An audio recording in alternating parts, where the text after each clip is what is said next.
नमस्कार। भूमि आवाजको आजको यो श्रृङ्खलामा हामी सम्पूर्णलाई हार्दिक स्वागत गर्दछौँ।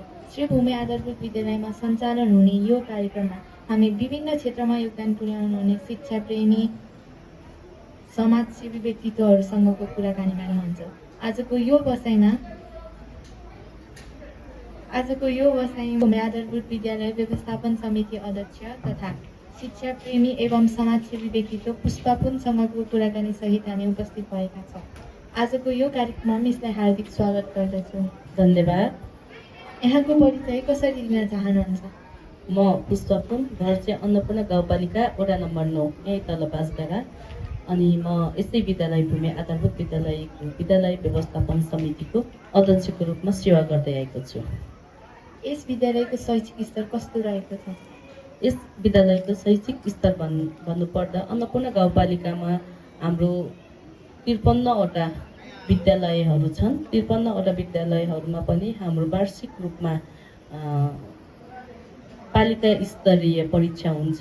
त्यसमध्ये आविमा चाहिँ 22वटा विद्यालय रहेका छन्। त्यसमध्ये पनि हाम्रो नतिजा चाहिँ 100% नै पास भएको नतिजा छ र त्यस लगत्तै अन्य अतिरिक्त क्रियाकलापहरूमा पनि उत्कृष्ट नै आउने गर्दछ। विद्यालयको शैक्षिक स्तर वृद्धि गर्न यहाँको भूमिका के रहन्छ? विद्यालयको शैक्षिक स्तर गुणस्तर गर्नका लागि सर्वप्रथम त म योजना बनाउँछु। शिक्षक, विद्यार्थी, अभिभावकहरूसँग समन्वय गरी, उनीहरूसँग सहकार्य गरी, उनीहरूको इच्छा अनुसार, भाइ बहिनीको इच्छा अनुसार छलफल गरी विद्यालयमा नयाँ कार्यक्रमहरू ल्याउने प्रयासमा छु। तपाईँ समाजसेवी पनि हो। समाजमा यहाँको योगदान कस्ता रहेका छन्? मलाई समाजमा चाहिँ अलि बढी नै रुचि लाग्दछ। त्यसैले म चाहिँ समाजमा रहेको विभिन्न सङ्घ संस्थाहरूसँग समन्वय गरी समाजमा आवश्यक पर्ने गतिविधिहरू, आवश्यक पर्ने योजनाहरू सङ्कलन गरी वडा स्तरीय, पालिका स्तरीय र प्रदेश स्तरीय योजनाहरू बढाइ साथसाथै धार्मिक, सांस्कृतिक, शैक्षिक योजनाहरूलाई पनि सँगसँगै लै यो विकासको कामहरूमा जोडिने गर्दछु। शिक्षा क्षेत्रमा यहाँको योजना कस्ता रहन्छ? शिक्षा क्षेत्रमा मेरो योजना भन्दाखेरि अन्नपूर्ण गाउँपालिका को म शिक्षा समितिमा पनि रहेको छु। त्यस कारणले गर्दा हाम्रो अन्नपूर्ण गाउँपालिका वडा नम्बर 9 मा 5वटा स्कुलहरू छन्। अनि 5वटा स्कुलहरूसँग सहकार्य गरी त्यहाँको शिक्षकहरूसँग छलफलमा बसी शिक्षकलाई अझ गुणस्तर बनाउनका कस्ता योजनाहरू ल्याउँछ, उनीहरूसँगै सल्लाह गरेर उनीहरूकै प्रतिक्रिया अनुसार कार्यहरू योजनाहरू अगाडि बढाइँदैछ। र यो बिचमा चाहिँ हाम्रो यो असार मासमा चाहिँ भौतिक संरचना, विद्यालयहरूमा भौतिक संरचनाहरू क्षतिग्रस्त भएको अवस्था पनि छ। त्यो अवस्थामा चाहिँ वडा पालिका र स्थानीय पालिका र प्रदेश सरकारसँग योजनाहरूको चाहिँ त्यो निर्माणधीन योजनाहरू चाहिँ माग गर्ने कुराहरू भइरहेको छ। तपाईँको बाल्यकालको कुनै घटना सम्झनुहुन्छ? मेरो बाल्यकाल खासै त्यस्तो घटना चाहिँ छैन। म चाहिँ पढ्नेमा भन्दा खेलमा चाहिँ अझ बढी रुचि राख्थेँ। पढ्ने भन्दाखेरि पनि बरु त्यहाँ भलिबल खेल्नु पाउँछ भन्ने हिसाबले चाहिँ विद्यालयमा उपस्थिति भएको जस्तो लाग्छ। भन्नुको पढ्ने चाहिँ हो, पढ्नुहुन्न भन्नु चाहिँ मेरो धारणा होइन। तर मान्छेहरूको आफ्नो इच्छा हुन्छ नि, त्योमा चाहिँ मेरो इच्छा पढाइमा भन्दाखेरि अलिकति बढी चाहिँ खेल माध्यममा हुन्थ्यो भन्ने लाग्छ। अन्नपूर्ण गाउँपालिका वडा नम्बर 9 को शैक्षिक अवस्था कस्तो छ?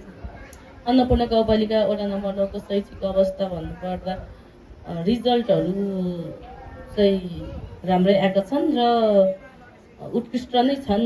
3वटा विद्यालय हुन्। 5वटा विद्यालयमा 2वटा विद्यालयमा चाहिँ विद्यार्थी सङ्ख्या नभएको कारणले गर्दाखेरि विद्यालयको पठन पाठन थप्पै छ। र त्यो 3वटा विद्यालयहरूमा चाहिँ पालिका स्तरीय परीक्षामा चाहिँ नतिजा उत्कृष्ट नै छन् र साथै अतिरिक्त क्रियाकलापहरूमा चाहिँ उत्कृष्ट नै छन् र अझ यसलाई उत्कृष्टलाई अझ बढी थप गर्नका लागि निरन्तर प्रयासमा छु। शैक्षिक सँगसँगै अतिरिक्त क्रियाकलापमा यहाँको भूमिका के रहन्छ? तपाईँले ठिक भन्नुभयो, बालबालिकाहरूको रुचि सबैको समान नहुनु पनि सक्छ। त्यसैले त्यसलाई मध्यनजर गर्दै हामीले बालबालिकाहरूको रुचि र आवश्यकता अनुसार कार्यक्रमहरूको योजना गर्ने गर्दछौँ। त्यसै सन्दर्भमा चाहिँ हामीले अहिले यो साल चाहिँ यो पहिलाको दाङसिङ गाविस स्रोत केन्द्रलाई केन्द्रित बनाएर आबि स्तरीय छात्र र शिक्षकहरूको भलिबल कार्यक्रम योजना बनाएको पनि छु र त्यसमा चाहिँ अन्य क्षेत्रको हामीले तोकिएको क्षेत्रभन्दा बाहिरका सहभागी हुन्छन्, बालबालिकाहरू सहभागी हुनु इच्छुक छ भने पनि उनीहरूलाई सहभागी बनाउने भन्ने पनि योजना छ। तपाईँहरूलाई यही कार्यक्रम मार्फत तपाईँहरूलाई निमन्त्रणा पनि गर्न चाहे। साथसाथै बालबालिकाहरूको इच्छालाई मध्यनजर गर्दै वनभोजको कार्यक्रम पनि हामीले सिर्जना गरेको छौँ र साथै हामीले चाहिँ वडा स्तरीय अन्य शैक्षिक क्रियाकलापहरूलाई पनि बालबालिकाहरूको मनोस्थिति बुझेर बालबालिकाहरूको इच्छा अनुसार शैक्षिक कार्यक्रमहरूलाई पनि अगाडि बढाउनेछौँ। यहाँको मनमा लागेका मैले सोध्न बिर्सेका केही भए राखिदिनुहोस्। धन्यवाद। सर्वप्रथम त लगभग कुराहरू आइसकेका छन्, तर पनि तपाईँले यो कार्यक्रममा बोलाएर मेरो मनका कुराहरू भन्ने मौका दिनुभयो। यस अर्थमा भूमि परिवारलाई हार्दिक धन्यवाद दिन चाहन्छु। साथै यो विद्यालय यो स्थानसम्म आइपुग्दाखेरि सहयोग पुर्याउनु हुने जग्गादाता, चन्दादाता अनि योभन्दा अगाडिका विद्यालय व्यवस्थापन समितिका अध्यक्ष लगायत सम्पूर्ण समिति अनि प्रधानाध्यापक अनि अन्य शिक्षक साथीहरू र अहिले हालसालै कार्यरत प्रधानाध्यापक लगायत सम्पूर्ण शिक्षकहरू, विद्यार्थी भाइ बहिनीहरूलाई मलाई यहाँ आएर आफ्नो कुराहरू राख्ने मौका दिनुभयो। यहाँहरूप्रति हार्दिक आभार व्यक्त गर्न चाहन्छु। व्यस्त समयका बावजुद पनि हाम्रो निमन्त्रणा स्वीकारेर यहाँसम्म आउनुभएकोमा हार्दिक धन्यवाद ज्ञापन गर्दछु। यसका साथै आजको कार्यक्रमको समय सकिएको छ। अर्को साता फरक अतिथिका साथ अन्य साथीहरू आउनुहुनेछ। तबसम्मका लागि म रिया पुन यहाँहरूबाट बिदा माग्दछु। सल्लाह, सुझाव र प्रतिक्रियाका लागि भूमि आवाजको विद्यार्थीसँग 10 मिनट हिँड्दै गर्नुहोला। नमस्कार। यहाँहरूको आजको दिन सुखदमय रहोस्।